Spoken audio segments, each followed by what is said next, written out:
Hello guys what's up, क्या हाल चाल। This is CA Nikunj Goenka your tax mentor. Hopefully you are doing great.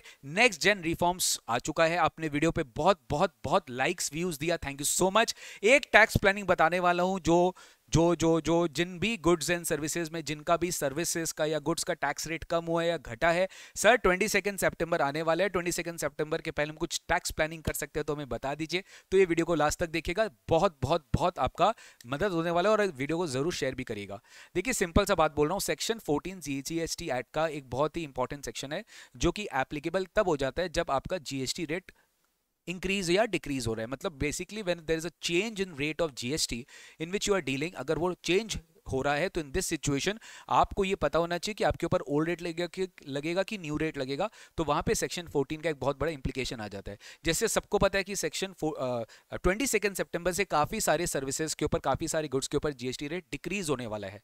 तो काफी लोग होंगे जो न्यू रेट अवेल करना चाहते हैं, जो कंज्यूमर्स न्यू रेट अवेल करना चाहते हैं, जो रेसिपिएंट्स न्यू रेट अवेल करना चाहते हैं, जिनके ऊपर न्यू रिड्यूस रेट लगना चाहिए। तो डेफिनेटली वहां पे फिर आपको ध्यान रखना है 3 डेट्स के बारे में। एसआईपी मतलब supply invoice and payment. Supply invoice and payment यानी कि सप्लाई इनवॉइस और पेमेंट, इन तीनों में से कोई भी 2 डेट अगर चेंज के बाद होता है, यानी 22 सितंबर से अगर ये सप्लाई इनवॉइस पेमेंट आपके लिए, अगर ये सप्लाई इनवॉइस पेमेंट कोई भी पर्टिकुलर ट्रांजैक्शन में अगर 22 सितंबर से होता है तो यहाँ पे न्यू रेट लगेगा। कोई भी 2 डेट, एग्जांपल के तौर पे मान लीजिए आप कोई गाड़ी परचेज कर रहे हो, आपने गाड़ी बुक करा लिया था, आपका सप्लायर अभी बोलेगा कि ले लो ले लो ले लो क्योंकि हमारा गाड़ी स्टॉक में नहीं, तो हमें किसी दूसरे कंज्यूमर को ये देना पड़ेगा। आप बोले नहीं नहीं रुक जाओ रुक जाओ रुक जाओ, 22 सितंबर के बाद लेंगे क्योंकि वहां पे जीएसटी रेट मेरा कम होगा, मेरा नेट आउटफ्लो कम होगा। तो वहां पर आप क्या कर सकते हो, अपने सप्लायर को बोल सकते हो कि देखो भाई हम पेमेंट तुमको अभी कर देते हैं, कोई इशू नहीं है,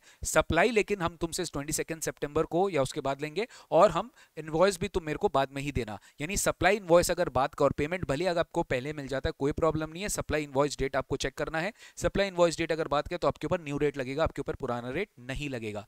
सिमिलरली अगर आपको ओल्ड रेट लेना है, आपको पता है कि आपके गुड्स में या आपके सर्विसेज में जीएसटी रेट बढ़ गया है, तो भाई फटाफट सप्लाई इनवॉइस पेमेंट में कोई भी 2 डेट पहले कर लो। पेमेंट तुमको भी नहीं मिलने वाला, कोई प्रॉब्लम नहीं है, तुम सप्लाई कर दो, तुम इनवॉइस इशू कर दो। अगर ये 2 डेट अगर आपका पहले आ जाता है चेंज के पहले, तो आपके ऊपर पुराना रेट ही लगेगा। फिर चाहे एक इवेंट अगर आपका बाद में भी चला जाता है, नॉट अ प्रॉब्लम।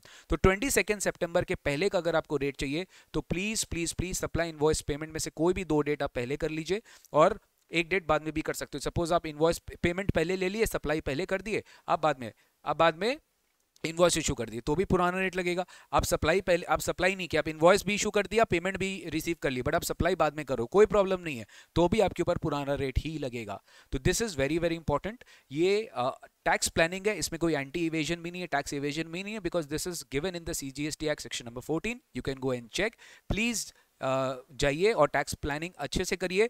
22 सितंबर के पहले जितना भी आपका रेट्स ऑफ टैक्सेस है, जो स्पेशली उन लोगों के लिए जिनके ऊपर जो है ये वाला जो जिनके गुड्स एंड सर्विसेज के ऊपर रेट्स ऑफ टैक्स कम हुआ है, तो डेफिनेटली अगर आपके ऊपर रेट्स ऑफ टैक्स कम हुआ है तो आप न्यू रेट पे जाओगे, राइट। आप चाहोगे कि भाई मेरे ऊपर न्यू रेट लगना चाहिए, मैं न्यू रेट में जाऊं, तो वहां पे न्यू रेट अगर आपको लगाना है तो सप्लाई इनवॉइस पेमेंट, ये 3 में से कोई भी डेट अगर आप चेंज के बाद करते हो तो आपके ऊपर न्यू रेट लगेगा, वरना आपके ऊपर ओल्ड रेट ही लग जाएगा। ठीक है, तो आई होप दैट ये वीडियो आपके लिए हेल्पफुल रहा होगा, और हेल्पफुल रहा होगा तो सब्सक्राइब कर दीजिए चैनल को और हमारे इंस्टाग्राम हैंडल को भी फॉलो करिएगा, लिंक मैंने डिस्क्रिप्शन बॉक्स में दे दिया है।